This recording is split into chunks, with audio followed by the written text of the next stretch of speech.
ተነስተን ቆመን ዕብራውያን ምዕራፍ 9 ከ15 እስከ 28 እና ከ1 እስከ 15 ባለፈው ተመልክተናል። ዛሬ ከ15 እስከ 28 ያለውን እሱን ምዕራፍ 9ን እንጨርሳለን ማለት ነው። ዕብራውያን ምዕራፍ 9 ከቁጥር 15 እስከ 28 እንደዚህ ይላል። በጌታ ስም አነባዋለሁ። ስለዚህም የፊተኛው ኪዳን ሲጸና ሕግን የተላለፉት የሚቤዥ ሞት ስለሆነ የተጠሩት የዘላለም ርስት የተስፋ ቃል እንዲቀበሉ እርሱ የአዲስ ኪዳን መካከለኛ ነው። ኑዛዜ ያለ እንደሆነ የተናዛዡን ሞት ማርዳት የግድ ነውና፣ ሰው ሲሞት ኑዛዜው ይጸናልና፣ ተናዛዡ በሕይወት ሲኖር ግን ከቶ አይጠቅምም። ስለዚህ ፊተኛው ኪዳን እንኳን ያለ ደም አልተመረቀም። ሙሴም ትእዛዛትን ሁሉ እንደ ሕጉ ለሕዝብ ሁሉ ከተናገረ በኋላ የጥጆችንና የፍየሎችን ደም ከውሃና ከቀይ የበግ ጠጉር ከሂሶጵም ጋር ይዞ እግዚአብሔር ያዘዘላችሁ የኪዳን ደም ይህ ነው ብሎ በመጽሐፉና በሕዝብ ሁሉ ላይ ረጨው። እንዲሁም በድንኳኒቱና በማገልገያው ዕቃ ሁሉ ላይ ደም ረጨ። እንደ ሕጉም ከጥቂቶች በቀር ነገር ሁሉ በደም ይነጻል፣ ደምም ሳይፈስ ስርየት የለም። እንግዲህ በሰማያት ያሉትን የሚመስለው ነገር በዚህ ሊነጻ እንጂ በሰማያት ያሉት ራሳቸው ከእርሱ ይልቅ በሚበልጥ መስዋዕት ሊነጹ የግድ ነበረ። ክርስቶስ በእጅ ወደ ተሰራች የእውነተኛይቱ ምሳሌ ወደምትሆን ቅድስት አልገባምና፣ ነገር ግን በእግዚአብሔር ፊት ስለ እኛ አሁን ይታይ ዘንድ ወደ እርሷ ወደ ሰማይ ገባ። ሊቀ ካህናትን በየዓመቱ የሌላውን ደም ይዞ ወደ ቅድስት እንደሚገባ ራሱን ብዙ ጊዜ ሊያቀርብ አልገባም። እንዲህ ቢሆንስ ዓለም ከተፈጠረ ጀምሮ ብዙ ጊዜ መከራ ሊቀበል ባስፈለገው ነበር። አሁን ግን በዓለም ፍጻሜ ራሱን በመሰዋት ኃጢአትን ሊሽር አንድ ጊዜ ተገልጧል። ለሰዎችም አንድ ጊዜ መሞት ከእርሱ በኋላ ፍርድ እንደተመደበባቸው እንዲሁ ክርስቶስ ደግሞ የብዙዎችን ኃጢአት ሊሸከም አንድ ጊዜ ከተሰዋ በኋላ ያድናቸው ዘንድ ለሚጠባበቁት ሁለተኛ ጊዜ ያለ ኃጢአት ይታይላቸዋል ይላል። ተባረኩ። ጌታ ይባርካችሁ። ተቀመጡ። ያድናቸው ዘንድ ለሚጠባበቁት ሁለተኛ ጊዜ ያለ ኃጢአት ይታይላቸዋል ይላል። እግዚአብሔር ይመስገን። ምዕራፍ 9ን ባለፈው ጊዜ ጀምረናል። ትዝ ይላችኋል አይደል? የነበራችሁ ሰዎች ባጭሩ ያየነው ነገር ምንድን ነው? ኖርማሊ ከምዕራፍ 7 ጀምሮ እንዳየነው መልእክቱን ጳውሎስ ሽፍት አድርጎታል። ከምድራዊ ነገር ወዴት አምጥቶታል? ወደ ሰማያዊ አምጥቶታል። እና ምዕራፍ 7 ስለ መልከ ጼዴቅ ክህንነት አይደል ያየነው? ስለ ኢየሱስ ክህንነት አየን። ከዛ ምዕራፍ 8 መጣ ደግሞ ስለ ኪዳንም ተመለከትን። ስለ ኪዳን ተመለከትን። እግዚአብሔር ከሕዝቡ ጋር ስለገባው አዲሱ ኪዳን ተመለከትን። ከዛ ምዕራፍ ሲጀምር ምን አለ? የፊተኛው ብሎ ነው የሚጀምረው። ምዕራፍ 8 ይላችኋል አይደል? የፊተኛይቱ ግን አለ የአገልግሎት ስርዓትና የዚህ ዓለም የሆነው መቅደስ ነበራት። እና በአማርኛው የለም ቃሉ፣ በእንግሊዝኛው ግን አለ። ኮቨናንት ነው የሚለው፣ የፊተኛው ኪዳን ማለት ነው። ስለዚህ ምዕራፍ 9 ላይ ጳውሎስ የጀመረው ምንድን ነው? ሁለቱን ኪዳኖች ላይ ስለ እግዚአብሔር ከሕዝቡ ጋር ስለገባው ስለ አዲሱ ኪዳን ምዕራፍ 8 ተናገረና ምዕራፍ 9 ላይ አዲሱን ኪዳንና ብሉይን ኪዳን ማነጻጸር ጀመረ። የዕብራውያን መጽሐፍ የንጽጽር መጽሐፍ ነው አይደል? ስለዚህ ከብሉይ ኪዳን ለምሳሌ ከመላእክት ማን ይበልጣል? እንዳየነው ኢየሱስ ይበልጣል አይደል? ከመላእክት ኢየሱስ ይበልጣል። ከሙሴ ማን ይበልጣል? ኢየሱስ ይበልጣል እያለ ነው ያሳየን። አሁን ደግሞ ብሉይ ኪዳን ከአዲስ ኪዳን ምን ያደርጋል? አዲስ ኪዳን ከብሉይ ኪዳን ምን ያደርጋል? በጣም የተሻለና የበለጠ ነው ብሎ ስለ አዲስ ኪዳንና ብሉይ ኪዳን እያወዳደረ ይናገራል። ስለዚህ ሲጀምር ምን አለ? የፊተኛይቱ አለ የፊተኛይቱ የአገልግሎት ስርዓትና የተለያዩ አይነት ስርዓትና የዚህ ዓለም የሆነው ምድራዊ የሆነ መቅደስ ነበራት ብሎ ስለ እንዲያው ቅድስት የምትባል ብሎ ሁለተኛ ቁጥር ላይ የመጀመሪያይቱ ድንኳን ብሎ ቅድስት እንደምትባል ያስቀምጣልና ምን አየን? እዚህ ክፍል ላይ ስታዩ ጻፊው ቅድስትን እንደ አንድ ድንኳን፣ ቅድስተ ቅዱሳንን እንደ ሌላ ድንኳን አድርጎ ነው ያቀረበው። ነገር ግን በብሉይ ኪዳን ስና የማደሪያ ድንኳን ስንት ነው? 2 ነው? 1 ነው? 1 ነው። አንድ የማደሪያ ድንኳን ስንት ክፍል አለው?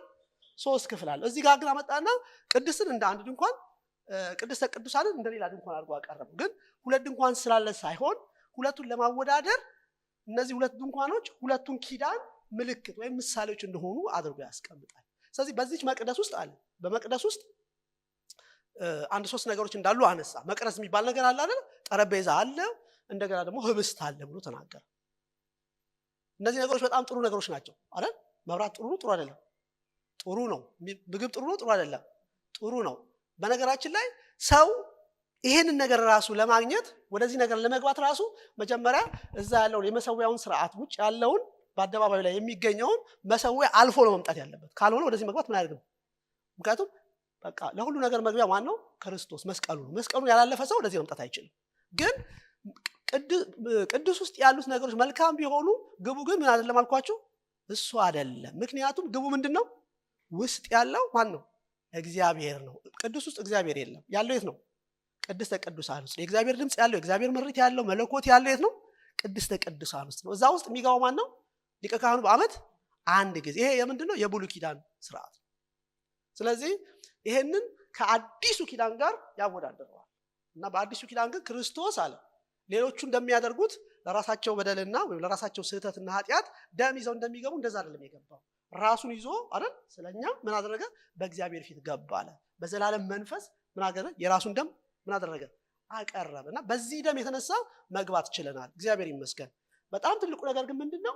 የድሮው ሰዎች ተረጭተው የፍየልም የኮርማ ምናምን ተረጭተው ሰዎቹን ፍጹም አያደርጋቸውም። ምክንያቱም የስጋ ስርዓቶች ብቻ ናቸው። ውጭ ነገር ነው የሚያስተካክሉት እንጂ የሰውን ውስጥ ምን ያደርጉ አያስተካክሉም። ስለዚህ የሚያመልከውን በህሊናው ምን ማድረግ አይችሉም? ፍጹም ማድረግ አይችሉም። ኃጢአትን ያው ይሸፍናል እንጂ አያስወግድም። ስለዚህ ድካሙ እሱ ነው። የአዲሱ ኪዳን የክርስቶስ ደም ግን ሕያው እግዚአብሔርን እናመልክ ዘንድ ከሞተ ስራ ህሊናችን ምን ያደርጋል? ያነጻል አይደል? እግዚአብሔር ይመስገን። ስለዚህ ሕያው እግዚአብሔር አምላካችን ሕያው ነው አይደል? ሕያው አምላክ የሚመለከው በነጻ ምንድነው? ህሊና ነው። ህሊናችን በክርስቶስ ደም ስለሚነጻ ነው እግዚአብሔር ምን ማድረግ የምንችለው? ማምለክ የምንችለው። እውነተኛ አምላክ ያልሆነውን የሆነ ሃይማኖት ውስጥ ገብተን በስርዓት የምናመልከው የተለያዩ ነገሮችን ህሊና አያስፈልጉም። ልክ ነኝ አይደል? የውጭ ነገር ብቻ ማስተካከል የሚጠይቁት ሌሎቹ የትኛው ሃይማኖት ጋር ስትሄዱ ታጠብ፣ ተልበስ፣ ምናምን አርግ ምናምን ነው ማድረግ ይቻላል። ሕያው እግዚአብሔርን ግን በውጭ ነገር አይደለም የምናመልከው። መጀመሪያ ምን ያስፈልጋል? የነጻ ህሊና ያስፈልጋል። ለምን? ህሊና የማን ነው? የእግዚአብሔር ነው። ሰው በህሊናው ክፉና ደጉ ምን እንደሆነ እዚህ ውስጥ ያውቃል። እና ያ ነገር ይዞ ሰው እግዚአብሔርን ማምለክ አይችልም። የአዲስ ኪዳን ውበቱ ይሄ ነው። በቃ ደሙ ምን ያደርጋል? ህሊናችንን ንጹህ ያደርገዋል። ስለዚህ ሕያው የሆነውን እግዚአብሔር ምን እናደርጋለን? እናመልካለን። ክብር ለጌታ ይሁን። ምንም ሳንታጠብ ሳንለብስ ምንም አክሽን ሳናደርግ እግዚአብሔር በእውነትና በመንፈስ በነጻ ህሊና እግዚአብሔር ይመለካል። የአዲሱ ኪዳን ውበቱ ይሄ ነው። ለዚህ ነው ብዙ ሰዎች በብዙ ቦታ እንደምታዩት ብዙ አይነት ስርዓቶች አሉ። እግዚአብሔርን ምን ለማድረግ? ለማምለክ። ግን እግዚአብሔርን አያመልኩትም። እውነተኛው አምላክ የሚመለከው ህሊና ምን ሲሆን ነው? ሲነጻ ነው። ለዛ ደግሞ የክርስቶስ ደም ያስፈልጋል። የክርስቶስ ደም ከሌለ ሰው ከእግዚአብሔር ጋር ራሱ መገናኘት አይችልም። ይሄን ነበር ያየነው አይደል? ጌታ ይመስገን።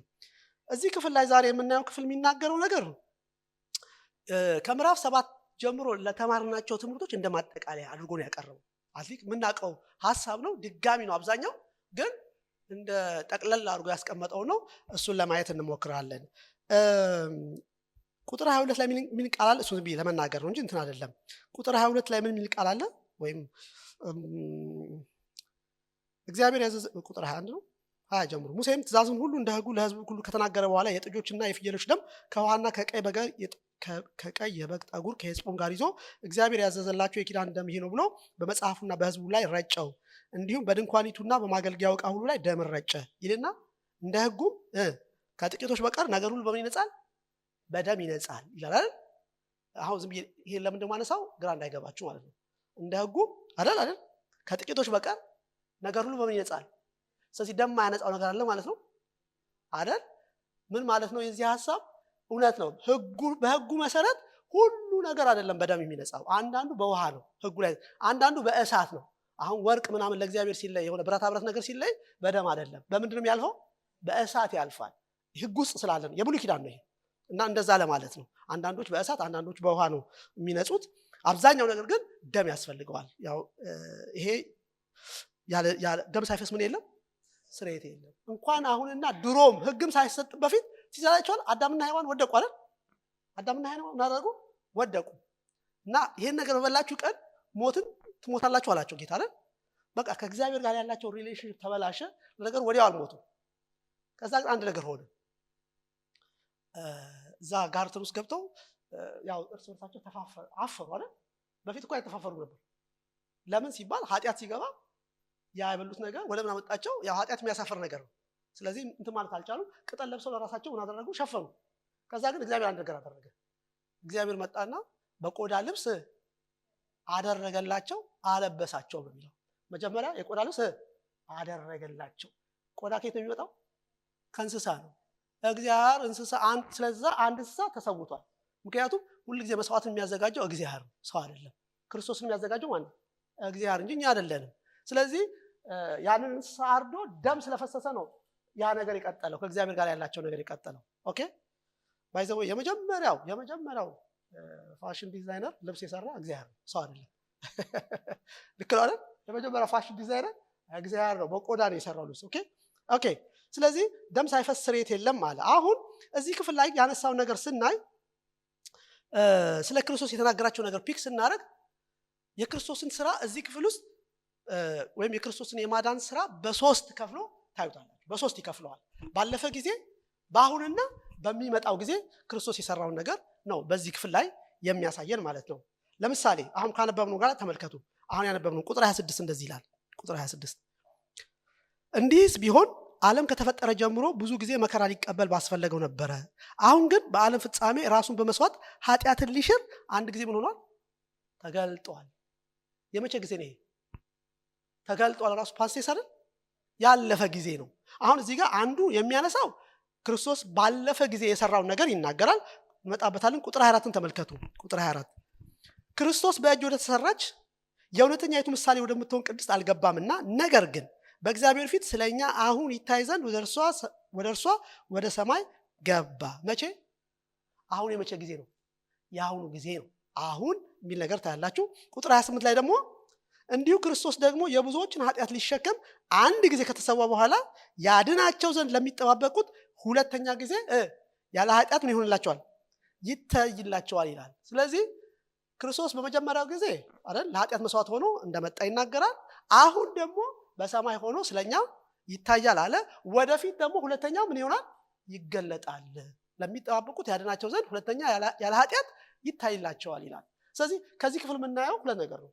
የክርስቶስን ሁለት ጊዜ መምጣት፣ መጀመሪያ የመጣውን መምጣትና እንደገና የሚመጣውን መምጣት ነው የምናየው። ክርስቶስ መጥቷል፣ የስ ይመጣል፣ የስ የሚመጣበት ፐርፐዝ አለው፣ የመጣበትን ፐርፐዝ አለው። እሱ ብቻ አይደለም። የመጀመሪያ የመጣበትና ከአሁን በኋላ የሚመጣበት ጊዜ ጋፕ አለ የለም? አለ። ቢያንስ ስንት ዓመት አለ? ቢያንስ አሁን እንኳን 2026 አይደለም ያለ ነው። ቢያንስ 2026 ጋፕ አለው፣ እሱ ዳግም እስከሚመጣ ማለት ነው። ስለዚህ 2000 ዓመት ሙሉ በመጀመሪያ መምጣቱና በሁለተኛ መምጣቱ ልዩነት አለ። ለኛ 2000 ነው፣ ለእግዚአብሔር ግን ስንት ቀን ነው? 2 ቀን ነው። አንድ ቀን እንደ አንድ አይደል? 1000 እንደ አንድ። ስለዚህ ለሱ 2 ቀን ነው። ስለዚህ በዚህ መሃል ውስጥ ደግሞ ክርስቶስ ምንድነው እያደረገ ያለው የሚለው ነገር ነው ይሄ ክፍል የሚነግረን እና ሲመጣ ደግሞ ምን ያደርጋል የሚሉት እነዚህ ሶስት ነገሮች ብቻ አይተን ለመጨረስ እንሞክራለን። ይሄ ስለሆነ የሚያወራው ይሄ ክፍል እሱ ስለሆነ የሚያወራው። ኦኬ የመጀመሪያው ክርስቶስ መገለጥ ማለት ምን ማለት ነው? እንግዲህ ስለ ሕጉ፣ ስለ መስዋዕቱ፣ ስለ ሙሴ ብዙ አይተናል አይደል? እግዚአብሔር አንድ ዓላማ አለው፣ አንድ እቅድ አለው። ከሰው ጋር ማድረግ የሚፈልገው ነገር ነበረ። ያንን ነገር ለማድረግ ግን መጀመሪያ ያደረገው ነገር ምንድነው? በሙሴ አማካኝነት ምዕራፍ 9 መጀመሪያ ላይ እንዳየነው የተለያዩ አይነት ስርዓቶችና መስዋዕቶችን ሰጣቸው አይደል? የተለያየ ነገር ይሰዋሉ፣ ስርዓት ያደርጋሉ፣ ሕግ ይጠብቃሉ ምናምን። እሱ ግን ምንድነው ሊመጣ ላለ ለእውነተኛው ነገር መንገድ፣ ጥላ፣ ፎቶግራፍ ነው እንጂ እውነተኛው ነገር አልነበረም። ኦኬ እግዚአብሔር ያሰበው ነገር አለ። ያንን እቅድ ያንን ፈቃድ የሚያደርግ ክርስቶስ ብቻ ነው። እሱ እስከሚሆን ድረስ ግን ለጊዜው ሰዎቹ በጥላ መንገድ አይደል? በጥላ መልክ፣ በፎቶግራፍ መልክ ነገሮች ተገልጠዋል። የትኛውም መስዋዕት፣ የትኛውም ስርዓት የሚገልጠው ኢየሱስን ነው፣ የመጣ ኢየሱስን ነው። ኦኬ ስለዚህ ምዕራፍ 10 ላይ እንደዚህ የሚል ቃል አለ። ዕብራውያን ምዕራፍ 10 ላይ ሄዳችሁ ስታዩ መባንና የሚቃጠል መስዋዕትን አልወደድክም የሚል ነገር አለ። እንዲያውም ላብላችሁ ምዕራፍ 10 ላይ አይ ቲንክ ቁጥር 5 ላይ እንደዚህ ይላል። 10:5 ስለዚህም ወደ ዓለም ሲገባ ወዴት ሲገባ? ወደ ዓለም እንዴት ነው የገባው? ከማርያም ተወልዶ አይደል? በስጋ ያኔ ሲገባ ምን እንዳለ ስሙ፣ መስዋዕትንና መባን አልወደድክም፣ ስጋን ግን አዘጋጀህልኝ። በሙሉ በሚቃጠል መስዋዕትና ስለ ኃጢአት በሚሰዋ መስዋዕት ደስ አላለህም። በዚያን ጊዜ እነሆ በመጽሐፍ ጥቅል ስለኔ እንደተጻፈ አምላኬ ሆይ ፈቃድህን ላደርግ መጥቻለሁ አልቋል። እግዚአብሔር ይመስገን። ስለዚህ እግዚአብሔር በዛ ነገር ደስ አላለውም። ስለዚህ ስጋን አዘጋጀህልኝ አለ። መስዋዕት የሚሆን መስዋዕት ለመሆን የመጣው ክርስቶስ። ስለዚህ አምላኬ ሆይ ፈቃድህን ላደርግ፣ ኢየሱስ ክርስቶስ የእግዚአብሔርን ፈቃድ ሊያደርግ ነው የመጣው። በመጀመሪያ አመጣጡ ሲመጣ ሲወለድ የመጣው የእግዚአብሔርን ፈቃድ ለማድረግ ነው የመጣው። ምንድነው አንዱ የእግዚአብሔር ፈቃድ ካላችሁት? ድሮ የሚደረገው ይሄ መስዋዕት የፍየል ምናምን እሱን እግዚአብሔር ምን አላደረገውም? አላስደሰተውም። ህዝቡን ምን አላደረገውም? ነፃ አላወጣውም። ስለዚህ ያንን ነገር እግዚአብሔር ደስ የሚያሰኘውን ፈቃዱን ለማድረግ መስዋዕት ለመሆን ክርስቶስ እንደመጣ እናያለን። እና በመጀመሪያው አመጣጡ የመጣው ራሱን ለእግዚአብሔር የኃጢአት መስዋዕት አድርጎ በማቅረብ ኃጢአትን ምን ለማድረግ ነው? ለማስወገድ ነው። እግዚአብሔር ይመስገን። እንደዛ አይደል የሚለው? አሁን ግን በዓለም ፍጻሜ ራሱን በመስዋዕት ኃጢአትን ምን ሊያደርግ? ሊሽር አይደል የሚለው? ይኸውላችሁ በዓለም ፍጻሜ ራሱን በመሰዋት ኃጢአትን ሊሽር ስንት ጊዜ ተገልጧል? አንድ ጊዜ ተገልጧል። መሻር ማለት ምን ማለት ነው? መሻር ማለት ምን ማለት ነው? አቶ ከሌ ተሻሩ ሲባል ምን ማለት ነው? ሞቱ ማለት ነው ነው እንጂ አይደለም? እሺ ተሻረ ማለት ምን ማለት ነው? በቃ ነገርየው አለ፣ ስልጣን ግን የለውም ማለት ነው። አያችሁ? ስለዚህ ኢየሱስ እንዲያውም ባለፈው እንዳየነው ዮሐንስ 1:29 እንደሚል የዓለምን ኃጢአት የሚያስወግድ የእግዚአብሔር ምን በግ የሚያስወግድ ማለት ምን ማለት ነው አይደል? ስለዚህ ክርስቶስ በመጀመሪያ መምጣቱ ያደረገው ነገር ምንድነው? ራሱን የኃጢአት መስዋዕት አድርጎ መስጠት፣ ኃጢአትን ምን ማድረግ ነው? ማስወገድ ነው። ለምን? በብሉይ ማስወገድ አይቻልም፣ መሸፈን ብቻ ነው። ኦኬ። ስለዚህ ኃጢአትን ማስወገድ ማለት ምን ማለት ነው? አሁን ብዙ ጊዜ ግራ የሚገባን እዚህ ላይ ነው። ከዚህ በፊት ተናግረናል፣ ደግመዋለሁ። ብዙ ጊዜ ኃጢአት ማስወገድ ሲባል እኛ ራሳችንን ስለምናይ አይደል? በአንድ ሚሆን በሌላ ኃጢአት ስለምንሰራ ኃጢአትም አልተወገደም ብለን የምናስበው አይደል? ኃጢአት ግን ተወግዷል። ኦኬ። ኃጢአት ግን ተወግዷል። ምን ማለት ነው ኃጢአት ተወግዷል ማለት ሲባል? አንደኛ ኃጢአት ተወገደ ማለት ማለት ነው ልንገራችሁ። ኃጢአት ተወገደ ሲባል እግዚአብሔር እኛ ተላልፈን ወይም እኛ ጋር ያለብን የኃጢአት ዕዳ ተከፍሎልናል ማለት ነው። ካሁን በኋላ በዕዳ ተጠያቂ አይደለንም ማለት ነው። ገንዘብ ተበድራችሁ ታውቃላችሁ? ከሰው ታውቃላችሁ? ከዛ ያን ዕዳ ስትከፍሉ የሚሰማችሁ ስሜት ምንድነው? ሳትከፍሉ በፊት አቤት ያለው ጭንቀት አይደል? ስትሸማቀቁ ምናምን አንዳንዴ ሰውዬው በዚህ ሲመጣ ሳያችሁ በዛ ብላችሁ ስትሄዱ አይደል? እንዳይጠይቃችሁ ልክ ነኝ አታርጉም እናንተ እና ያሸማቅቃል አይደል? ተደበቁ ያሰኛል ምናምን ማለት አቅም ላይኖራችሁ ይችላል። ግን የከፈላችሁት ለታ የሚሰማችሁ ስሜት አሪፍ ነው አይደል? ዋው! ከዛ በኋላ ደራሳችሁ ምን አድርጋችሁ ትሉት ገልብጣ ሰውዬው በቃ ደራሳችሁ ሄዳችሁ ተጨበጡት ቢሆን አይደል? ደስ ይላል አይደል? የሚገርማችሁ በእግዚአብሔር ፊት ያለን የኃጢአት ዕዳ ተከፍሏል። ማንም ሰው በእግዚአብሔር ፊት ተጠያቂ አይደለም። ማንም ሰው ስል ያመነ ማለት ነው። በክርስቶስ ኢየሱስ የማዳን ሥራ ያመነ ሰው በኃጢአት ፍርድ የለበትም። ለዚህ ነው በክርስቶስ ኢየሱስ ያሉ ምን የሌለባቸው ምን ማለት መሰላችሁ? ቤተሰብ ሆነናል። ቤተሰብ ስለሆንን ከአሁን በኋላ ፍርድ ቤት አንቀርም። ፍርድ ቤት የሚቀርብ ወንጀለኛ ነው። እኛ ወንጀለኛ አይደለንም። ስለኛ ወንጀል ክርስቶስ ምን አድርጓል? በደላችንን ተሸክሟል፣ አመጻችንን ወስዷል። ስለዚህ አሁን ብዙ ጊዜ የሚሰማን ነገር አለ። ሁሉ ጊዜ የሆነ ነገር ሲፈጠር እግዚአብሔር ወስዶ ገሃነም የሚጨምረን ነው ይመስላል። እንደዛ ይመስለናል። እግዚአብሔር የሚፈርድብን የሚቆጣን ምናምን ይመስለናል። አይደለም። እንደዛ የሚባል ነገር የለም። ለምን መስላችሁ? ኃጢአት ሊያስወግድ ነው፣ ሊሽር ነው ጌታ የመጣው። ይሄንን እውነት ከተቀበልን ዘና ብለን ነው መሄድ ያለብን። ኃጢአቴ ምን ሆኗል? እንዲያም የሌሊ መዝሙር ኃጢአቴ ተሰረየ በደሌ ተወገደ የሚል መዝሙር አለ አይደል? ኃጢአቴ ተሰረየ ልጆች ነው የሚዘምሩት። ኃጢአቴ ተሰረየ በደሌ ተወገደ ምናምን መዝሙር አለ። ኦኬ። ስለዚህ ራሱ ክርስትናው ራሱ የሚጀምረው ከዚህ ነው። ከማረፍ ነው የሚጀምረው። ምን ብዬ ነው ማርፈው ሲባል በደሌ ምን ሆኗል? ተወግዷል። ኃጢአቴ ምን ሆኗል? ተሰረየ። ይሄ ዴሊ ስለምንሰራው ነገር አይደለም። ጀነራሊ እግዚአብሔር ፍርድ ቤት የምንቀርብበትን ለሞት፣ ለፍርድ፣ ለገሃነም የምንቀርብበትን ያን ፍርድ ተነስቶልናል። እግዚአብሔር ይመስገን። ከዛ በኋላ ቤተኛ ስለሆንን ፋሚሊ ስለሆንን ቤት ውስጥ ሆነን የምናጠፋውን ጥፋት እግዚአብሔር እንደ ልጅ ነው ምን ያደርገን የሚተሳሰብን አይደል እንጂ እንደ ወንጀለኛ አይደለም። ወንጀለኛና ልጅ የሚለያየው እሱ ነው። ኦኬ። ስለዚህ ኃጢአት ምን ሆኗል? ተወግዷል። አንዳንዴ ሰይጣን ሹክ ሲላችሁ ኦኬ በቃ ምክንያቱም ቅድም ማን ያለው ሰኔ ያነበበችው ቃል የዲያብሎስን ሽንገላ ተቃወሙ ዘንድ አለ የሚለው ሽንገላ ማለት ነው ውሸት ማለት ነው። እና ሰይጣን ይሸነግራል እንጂ ሰይጣን በሌላ ነገር ምንም ሊያደርገን አይችልም። ግን ይዋሸናል። ምን ይላል? አንተ አልዳንክም፣ ገሃነም ነው የምትገባው፣ የእግዚአብሔር ፍርድ አለበት ምናምን ሲል እንግዲህ የኛ መልስ ወሳኙ የእግዚአብሔርን ቃል ምናምን ከሆነ ምንቀበል ከሆነ እኔ ምን ሆኛለሁ? ድኛለሁ። ከኩነኔ ምንድን ነኝ? ነፃ ነኝ። እግዚአብሔር ይመስገን። ለምን? ክርስቶስ የመጣው ይሄን ሊያደርግ ስለሆነ። ስለዚህ ከየትኛውም አይነት ፍርድ ከየትኛውም አይነት ቁጣ ነፃ ያወጣን ህዝብ ነው። እግዚአብሔር ይመስገን። እንዴት ነው ነፃ ያወጣ ነው? ክርስቶስ በመጀመሪያ ሲመጣ ራሱን መስዋዕት አድርጎ ስለሰጠ እግዚአብሔር ፊት ዋጋ ምን ስላደረገልን? ስለተከፈለ። በቃ ተከፍሎልናል፣ ዕዳ የለብንም። እሱ ማለት ነው አንደኛው። ሁለተኛው ኃጢአት ተወገደ ሲባል ምን ማለት ነው? ባይዘዌ ኃጢአት ማለት እንደ መጽሐፍ ቅዱስ ትምህርት ማለት ነው የሆነ ድርጊት መስረቅ፣ መዋሸት፣ ማመንዘር ማለት ብቻ አይደለም። ኃጢአት ማለት በሰው ውስጥ ያለ ኃይለኛ ተፈጥሮ ፓወር ነው፣ ኃይል ነው። ሰውየውን እያነቀ ምን የሚያደርገው የሚያሰራው ነው ማለት አይችልም። ያንን ኃይል ምን ሆነ? ተሰበረ ማለት ነው። አሁን ክርስቲያን በዛ ለኃጢአት ባሪያ አይደለም፣ ኃይል የለውም፣ በእርሱ ላይ ኃይል የለውም። ለምን ሲባል ውስጡ ሌላ ተፈጥሮ ሌላ አዲስ ማንነት አለ። ኖ ማለት ይችላል እንጂ ተገዶ ምን ማድረግ አይችልም፣ መስራት አይችልም። ስለዚህ ኃጢአት ተወገደ ሲባል የኃጢአት ኃይል ምን ሆኗል ማለት ነው። ለዚህ ነው ሮሜ 6:6 እንደዛ ነው የሚለው። ምንድነው? የኃጢአት ስጋ ይሻር ዘንድ አሮጌው ሰውነታችን ከክርስቶስ ጋር እንደተሰቀለ ምን እናደርጋለን? እዛም ስለመሻር ነው የሚያወራው። እግዚአብሔር ይመስገን። ስለዚህ ኃጢአት ባሪያ አይደለንም። ሁለተኛው እሱ ነው። ሶስተኛው ማስወገድ የሚለው ቃል ራሱ ዋና ትርጉሙ ምን ማለት መሰላችሁ? አንድን ነገር አርቆ መጣል ማለት ነው። እግዚአብሔር ይመስገን የግሪክኛው ትርጉሙ ማለት ነው። ስለዚህ ኃጢአት የተወገደ ስንል ምን ማለት መሰላችሁ? ዳዊት እንዳለው በመዝሙረ ዳዊት 103:12 ምስራቅ ከምዕራብ እንደሚርቅ ኃጢአታችንን እንዲሁ አደረገው አራቀው። ጌታ ይመስገን።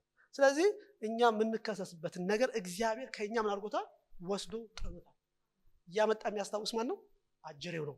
ስለዚህ እኛ ሽንገላውን መቀበል የለብንም። በእግዚአብሔር ቃል መቆም ነው። እኔ ድኛለሁ፣ እኔን አይመለከትም ማለት መቻል አሳያቸዋለሁ እንዲያው።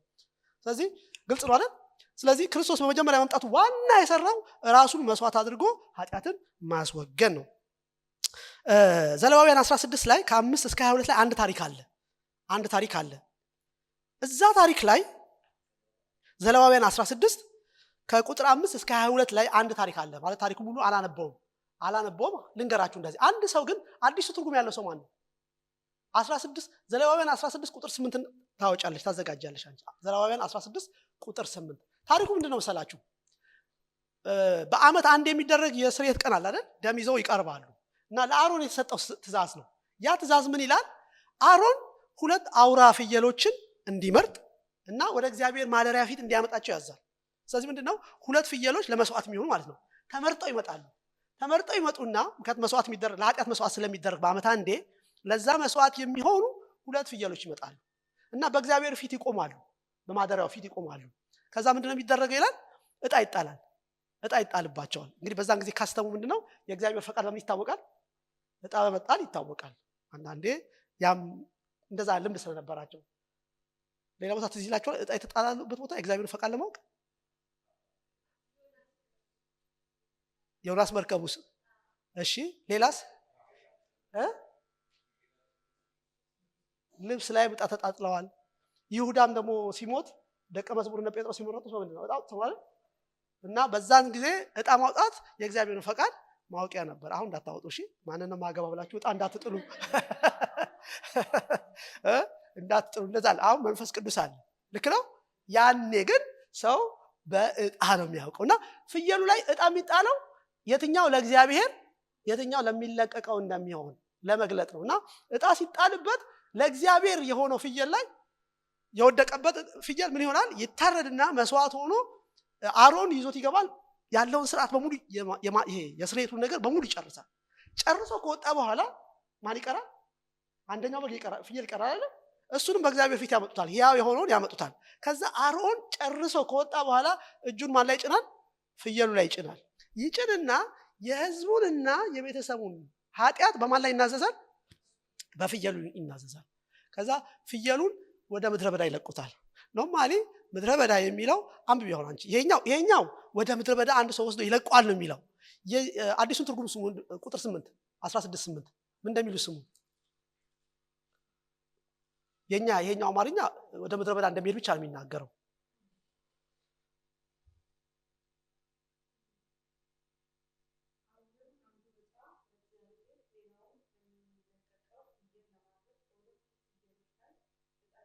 ኦኬ ይሄኛው ትርጉም ሌላ ትርጉም ያለው ሰው አለ? መደበኛ ትርጉም የትኛው ትርጉም ያንቺ? ኦኬ የኔ አንደኛው መደበኛ የሚለው ምንድነው? የኔ ብቻ ሳይሆን እንግሊዘኛዎቹም ጭምር እንደዛ ይሉታል። አዛዜል ይሉታል። አዛዜል የሚል ቃል ነው የሚጠቀመው። እንግሊዘኞቹ አብዛኞቹ አዛዜል የሚለውን ቃል ይጠቀሙበታል። የዕብራይስጥ ቃል ነው። የኛም እኔ ጋር ያለው አማርኛ መደበኛ ትርጉም ነው አዛዜል ነው የሚለው። የሚገርማችሁ አዛዜል ማለት ምድረ በዳ ያለ ሰይጣን ወይም አጋንንት ማለት ነው። የአጋንንት ስም ነው በዛ ዘመን ማለት ነው። ስለዚህ ምን ማለት ነው? ምን ማለት መሰላችሁ? ኃጢአቱን አሮን ማን ላይ ይናዘዛል? ፍየሉ ላይ ይናዘዝና ፍየሉ ወዴት ነው የሚላከው? ወደ ምድረ በዳ ወይም ወደ ሰይጣን ባክ ቱ አብሴንደር ወደ ላኪው ይመለሳል። ምክንያቱም የኃጢአት ምንጭ ማን ነው? ሰይጣን አይደለም? ወደ እሱ ምን ይሆናል? ይላካል። ስለዚህ ሰውየው ነፃ ነው? ነፃ አይደለም? ነፃ ነው። በቃ የሰውዬ ነፃ ነው። ከዛ በኋላ ነገሩ ያለው ማን ጋር ነው? ሄዷል። አያችሁ አንዳንዴ ሰይጣን ከዛ ትራሽ ቢን ከዛ ቆሻሻ ውስጥ ያወጣ ነው የሚያመጣው ነገሩ። ገብቷችኋል? እንጂ እኛ ጋር ያለ ነገር አይደለም። ኦኬ። ስለዚህ ይሄ የሚያሳየው ምንድነው መሰላችሁ? ይሄ በብሉይ ኪዳን የተቀመጠው ለምንድን ነው ሲባል ክርስቶስ በአዲስ ኪዳን ምን እንደሚሰራ ለማሳየት ነው። ስለዚህ ክርስቶስ ስለኛ የወሰደውን ነገር በሙሉ ከኛ ምን አድርጎታል? አድርጎታል። የለም የሚያመጣው ማን ነው? ሰይጣን ነው እያመጣ፣ አዛዜሉ ነው እያመጣ የሚያሳየን።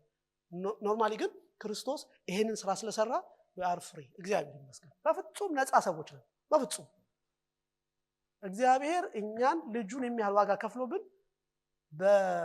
በእዳ በምናምን አይጠይቅም። ከዚህ በላይ ምን ይከፈላል አይደል? ከልጁ በላይ ምን ይከፍለናል?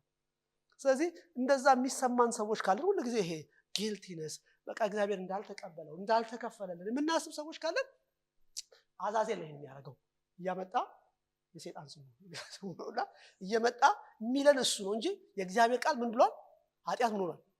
ተወግዷል። በቃ የዓለምን ኃጢአት የሚያስወግድ ምን በግ ነው የተባለው። የሚያስወግድ እንጂ የሚያረሳሳም አይደለም የተባለው፣ የሚያስወግድ ነው። ስለዚህ አንዱ ጌታ የሰራው ነገር ይሄ እንደሆነ እንመለከታለን። ሁለተኛ ዕብራውያን 9:12 ላይ እንደምታዩት ክርስቶስ ግን የዘላለምን ቤዛነት አግኝቶ አንድ ጊዜ ፈጽሞ ወደ ቅድስ ገባ እንጂ በፍየሎችና በጥጃዎች ደም አይደለም። ስለዚህ ክርስቶስ ራሱን አይደል በዘላለም መንፈስ ደሙን ስላቀረበ የዘላለምን ምን አግኝቶ?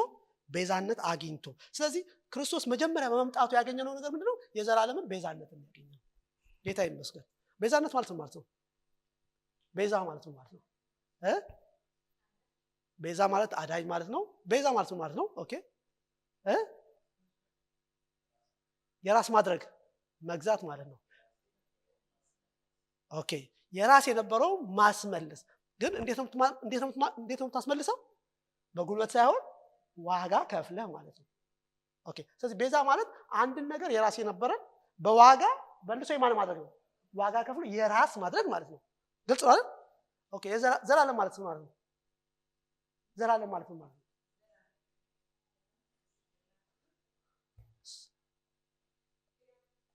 ዘላለም ማለት ሁሉ ጊዜ ማለት ነው። ቋሚ፣ የማይለወጥ፣ የማይቀየር ማለት ነው። ስለዚህ በክርስቶስ የተገኘው የዘላለም ቤዛነት ማለት ነው መሰላችሁ? ኢየሱስ ክርስቶስ ለዘላለም የሚሆን በዋጋ ገዝቶ የማን አድርጎናል? ጌታ ይመስገን። እኔ የዘላለም የማን ነኝ? ሲሞቀኝም ሲበርደኝም መጸለይ ሲችልም መጸለይ ሳልችልም ቸርች ስመጣም ሳልመጣም የማን ነኝ? የጌታ ነኝ። ብዙ ጊዜ እኛ ስንበረታ ብቻ የጌታ የሆነ ይመስለናል አይደል? ማንም አይችለንም ስንበረታ።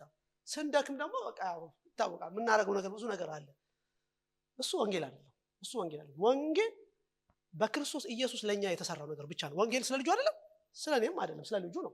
እና ኢየሱስ ክርስቶስ መጥቶ የሰራው ነገር አንዱ ምንድነው? የዘላለም ቤዛነት ነው ያገኘው። ምን ማለት ነው? የዘላለም ዋጋ ተከፍሎልን የዘላለም ለርሶ ሆነናል። እዚህ ጋር አንድ ገጽ ጽፌላችኋለሁ። የዘላለም ቤዛነት ማለት እግዚአብሔር በልጁ በኢየሱስ ክርስቶስ በኩል የሰው ልጅ የኃጢአት ምን ዕዳ ምን አድርጎ እስቲ ተከፍሎልኛል በሉ። እኔም የቀረብኝ ነገር የለም በሉ። ምንም የቀረብን ነገር ተከፍሏል። እግዚአብሔር ይመስገን። ዕዳ ከፍሎ ከፍርድ አድኖ ከእርሱ ጋር ለመቼ እርግጠኞች ናችሁ? ለዘላለም እንዲኖር ያደረገበት ፍጹም የሆነ የምህረት መንገድ ነው። ጌታ ይመስገን። ኦኬ። ይሄ ነው ወንጌል። በቃ ለዘላለም ከእሱ ጋር የምንኖርበትን ልጅ የሆንበትን ምህረት የተደረገልን ሰዎች ነው። ይሄኛው ነገር እኔ ከመሆኑ ነገር የተያዘ አይደለም። ለምንድን ነው ሲባል ደሙን ነው እሱ ይዞ የገባው አይደል? ደሙን የራሱን ደም ነው ይዞ የገባው። ያ ደም ነው ይሄን ነገር ያስቻለው። እግዚአብሔር ይመስገን። የኔ ነገር አይደለም። በመጀመሪያ ትዝ ይላችሁ ከሆነ እስራኤሎች ግብጽ እያሉ ሲወጡ ፋሲካ የሚባለው ነገር ትይላችኋል አይደል? በደሙን ምን እንዲያርጉ ተባሉ? እንዲቀቡ ተባሉ አይደል? በመቃኑና በጉበኑ ላይ እንዲቀቡ ተባሉ። እና እናንተ ቤት ውስጥ እንዳትወጡ ውስጥ ግቡና ምግቡን ምን አድርጉ? እናንተ ብሉ። እንትኑን ብቻ ምን አድርጉ? ከዛ የሞት መልአክ መጣ። ምንድን ያደረገ የሞት መልአክ? ደም ያለበትን ቤት አለፈ አላለፈም? ደም የሌለበትን ቤትስ ገብቶ ገደላቸው አይደል? በኩሩን ገደለው። ኦኬ። እና ጌታ የሰጠው ትእዛዝ ምንድነው? እኔ አለ ደሙን ባየው ጊዜ አልፋለሁ ነው ያለው እንጂ እናንተን ሳይ አይደለም ያለው። እግዚአብሔር ለማለፍ የፈለገው የሚያልፈው ምኑን አይቶ ነው እንጂ ሰውየው የሚያደርገው ነገር አይደለም። ደም ከሌለው you are finished። ደም ካለ ግን ሌላው ነገር አስፈላጊ አይደለም። ለምንድን ነው ይሄ ምን ያለው? ስለ መዳናችን ሲታሰብ በእግዚአብሔር ፊት ስለመሆናችን ሲታሰብ መመዘኛው እኔ አይደለሁም። የኔ አክቲቪቲ፣ የኔ ችሎታ፣ የኔ መንፈሳዊነት አይሰራም። እሱ ላይ የሚሰራው የማን ደም ብቻ ነው?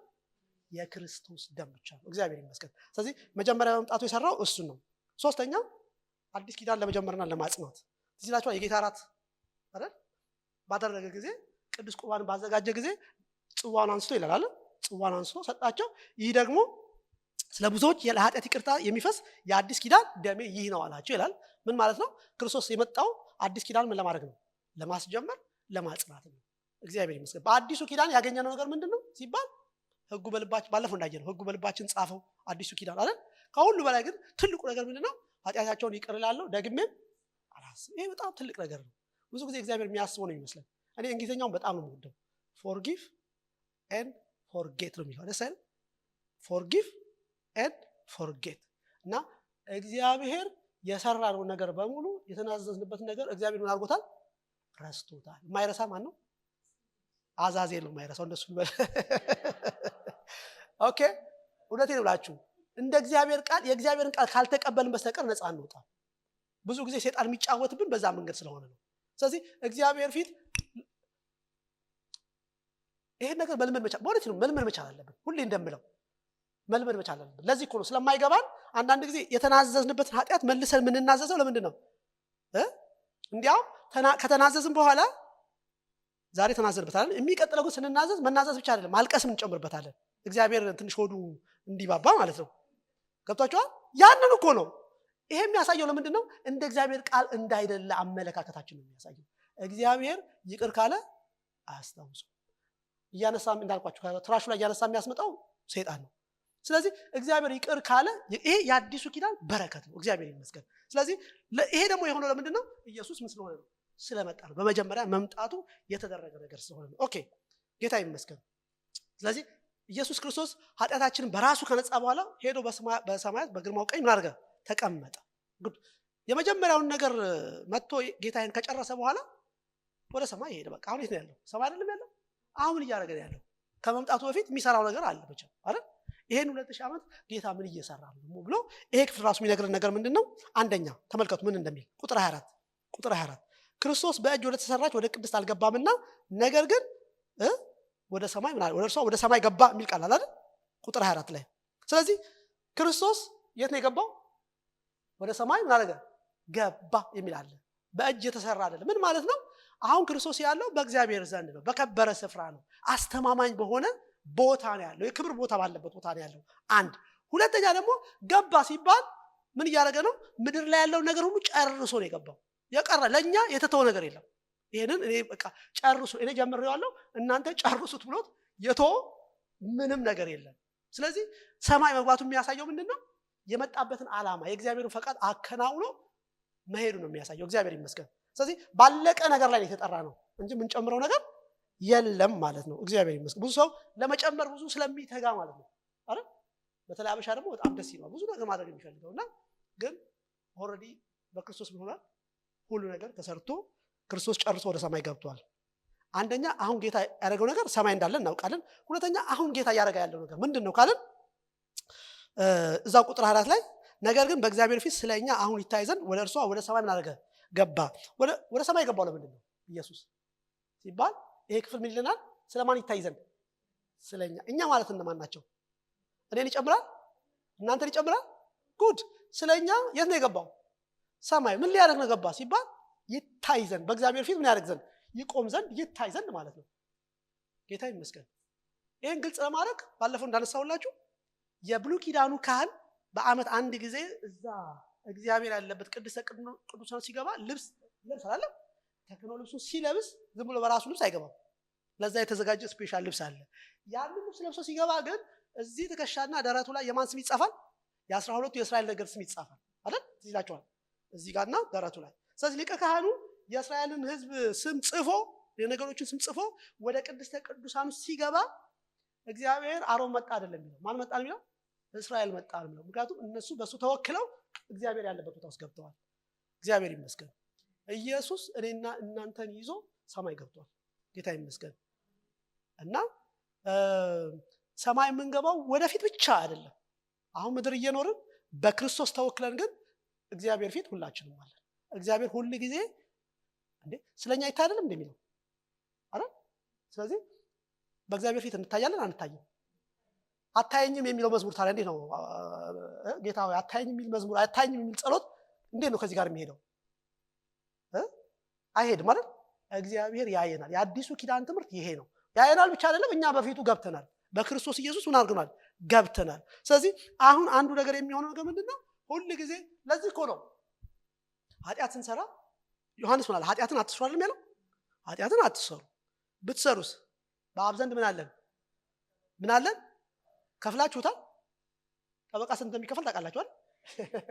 እኛ ያልከፈል ነው እግዚአብሔር ያቆመልን ምን አለ? ጠበቃ አለ። እሱ ደም የከፈለ ማለት ነው ስለኔና ስለናንተ። ስለዚህ ጠበቃ ስራው ምንድነው ሲባል ምንድነው ጠበቃ ስራው? ስለ አንዱ መከራከር ነው ማለት ነው። እና ስለኔ ስለአንተ ስለአንቺ ኤቭሪ ዴይ ኤቭሪ ታይም ኤቭሪ ሚኒት የቆመ ምን አለ? ጠበቃ አለ።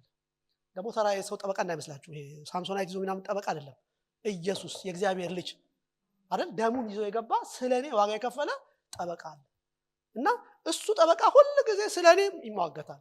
ስለዚህ ምንም ሰዓት ምንም ጊዜ እኔ ምንድነው ሴፍ ነኝ። ጌታ ይመስገን።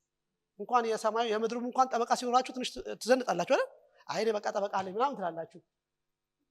እንዴ በሰማዩማ እንዴት ታዲያ አይደል? የእግዚአብሔር ልጅ የሚያክል ጠበቃ ኖሮን ማለት ነው። ስለዚህ አሁን ጌታ እየሰራ ያለው ነገር ለኛ ጥብቅና ቆሟል። ስለዚህ ስንበድል ስንል ጌታ ምንድነው የሚያደርገው? ደም ነው የሚያሳየው። ዋጋ ምን ሆኗል?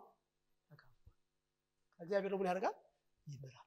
እግዚአብሔር ይመስገን። የልጁ የጌታ የኢየሱስ ክርስቶስ ደም ከኃጢአት ሁሉ ምን ያደርጋል? ያነጻል የተባለው ለዛ ነው። ኦኬ ጌታ ይመስገን። ሶስተኛው ልፍጠንና እንደ ሊቀ ካህናት በእውነተኛ ድንኳን ውስጥ ማገልገል። ይሄ ቁጥር ምዕራፍ 8 ከቁጥር 1 እስከ 2 እንደዚህ ይላል።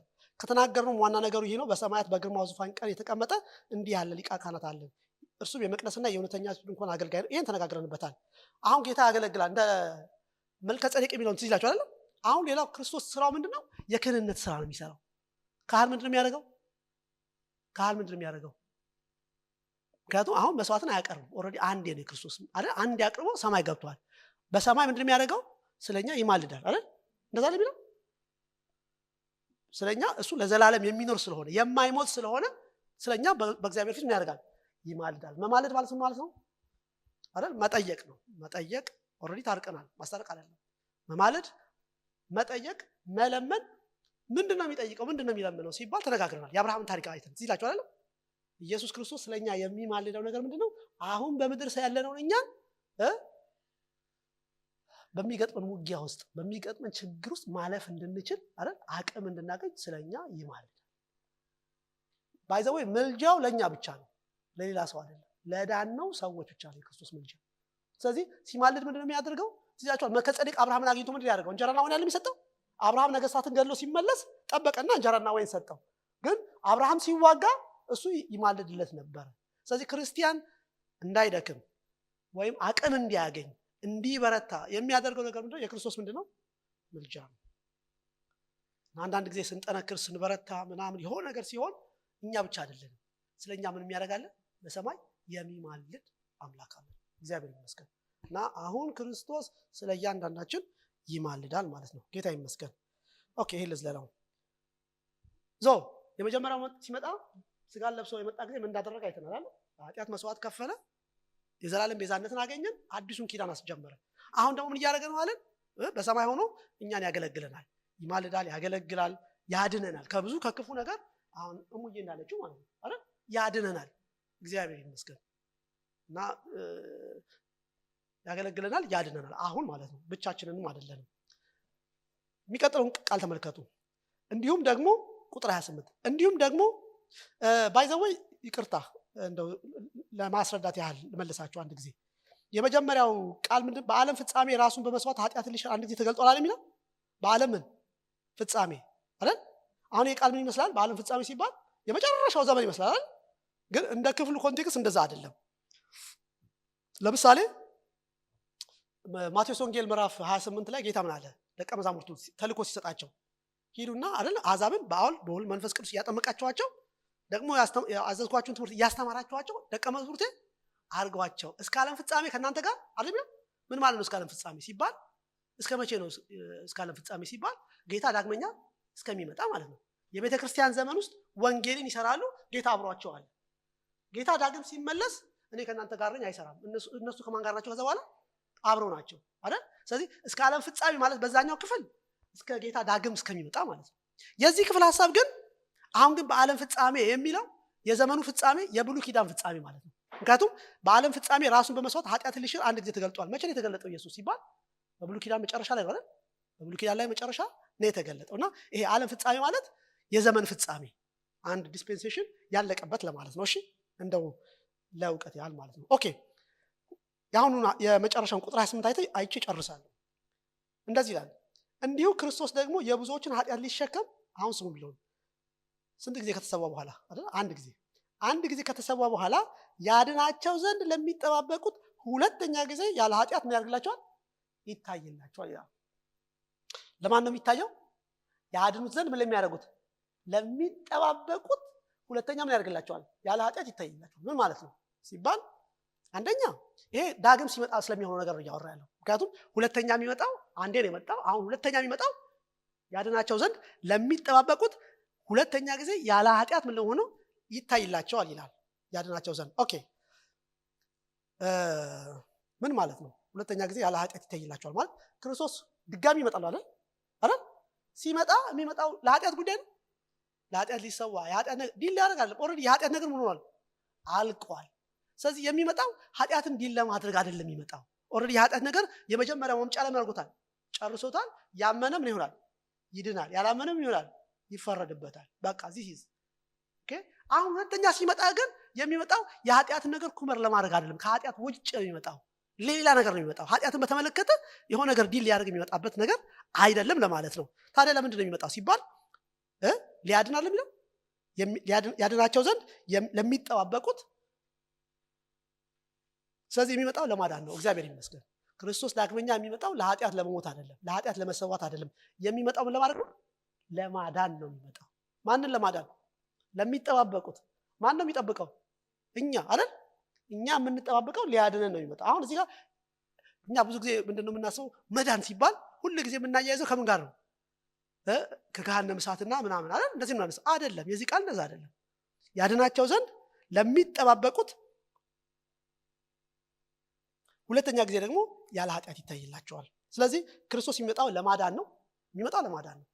ግን ይሄ ለማዳን ሲባል እንዳልኳችሁ ስለ ዘላለም ሕይወትና ስለ ዘላለም ጥፋት አለ። እሱ ኦልሬዲ አሁን ምድር ላይ ያለ ምን ወስነው ያመነ ምን ይሆናል? ልጁ ያለው ምን አለው? ሕይወት አለው። ልጁ ከሌለ ሕይወት የለም። ኦልሬዲ እዚህ ነው ሴትል የሚሆነው። ጌታ ሲመጣ ግን ከምንድን ነው የሚያድነን? አንደኛ ለቤዛነት ነው የሚመጣው። ምን ማለት ነው? ሰውነታችን አይደል? ይሄ አሁን የወደቀው ማንነታችን ምን ይሆናል? ይቀየራል አይቀየርም? ይቀየራል። ስለዚህ መንፈሳችን ድኗል።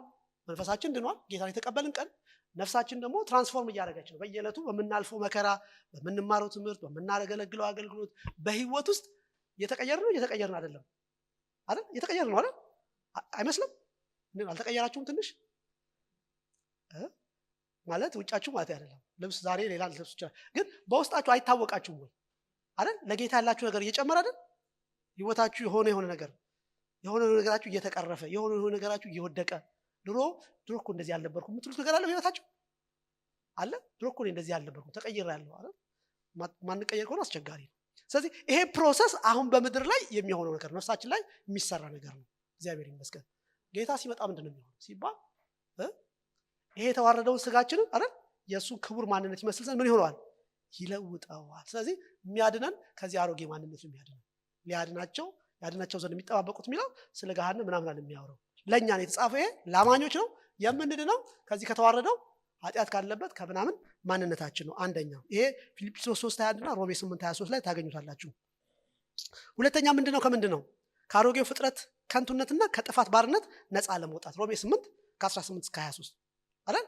ይሄ አሮጌው ነገር ሁሉ ያልፋል አያልፍም? ያልፋል። ጽድቅ ያለበትን አዲስ ሰማይና አዲስ ምድር እንጠብቃለን ይላል ጴጥሮስ። ስለዚህ አዲስ ሰማይና አዲስ ምድር ይመጣል። ስለዚህ ክርስቶስ የሚመጣው ይሄን አሮጌውን ነገር ምን ለማድረግ ነው? ለማሳለፍ ነው። ህመም፣ ስቃይ፣ ሞት ምናምን ያለበት ነገር ሁሉ ምን ይሆናል? ጌታ ይመስገን ያልፋል። የማያልፍ የሚመስለው ሁሉ ምን ይሆናል? ያልፋል እኮ። እውነት ውሸት? አንዳንድ ነገር ስትገቡ የማያልፍ ይመስላል አይደል? ይመስላል። በኋላ የሆነ ቀን ግን ታልፉታላችሁ። በቃ ታሪክ ይሆናል፣ ታወሩታላችሁ። እግዚአብሔር ይመስገን ሁሉ ያልፋል፣ ሁሉ ያልፋል። የማያልፈው የእግዚአብሔር ቃል ብቻ ነው። ክብር ለጌታ ይሁን። ያድነናል። ድጋሚ ሲመጣ ያድነናል የሚል ሐሳብ አለ። ከዛ ሮሜ 8:17 ደግሞ ያው ለማክበር ይመጣል። እኛ ከቱም የመረጣቸውን አጸደቃቸው ያለ አከበራቸው ይላል። የእርሱን ክብር እንደምንካፈል ሮሜ 8 ላይም ተቀምጧል። ስለዚህ የሚያመጣ ለሙሉ ክብር ከእርሱ ጋር ለመንገስ ነው የሚመጣው። ኦኬ ዳግመኛ የሚመጣው ከዛ ለሙሉ የልጅነት መብት ይመጣል። ምን ማለት ነው? የእግዚአብሔር ልጆች ነን አይደል? አሁን የእግዚአብሔር ልጆች ነን። ግን የእግዚአብሔር ልጅነታችን ያው አሁን ወጣችሁ አንድ ሰው የእግዚአብሔር ልጅ ብትሉት ምን ይላቸዋል?